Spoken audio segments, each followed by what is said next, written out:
May paglilinaw ang binansagang Divine Diva na si Sasha Padilla tungkol sa kanyang kalusugan.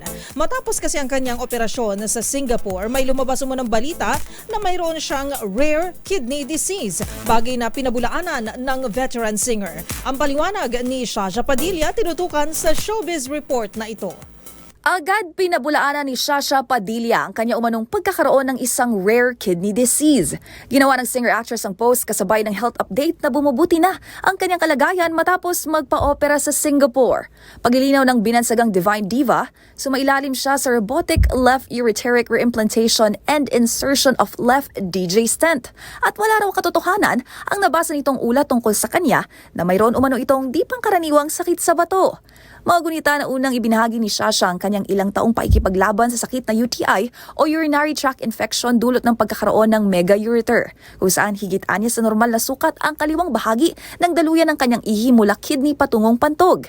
Ang veteran singer, nakatakdaan niyang bumalik sa Singapore sa Setyembre para sa isang follow-up procedure. At matapos nun, looking forward na itong makabalik sa paglalaro ng badminton at pagtatanghal sa entablado. Para sa MBC TV Network News, ito po ang Showbiz Angel Angelica Cosme. Una sa Pilipinas, una sa Pilipino.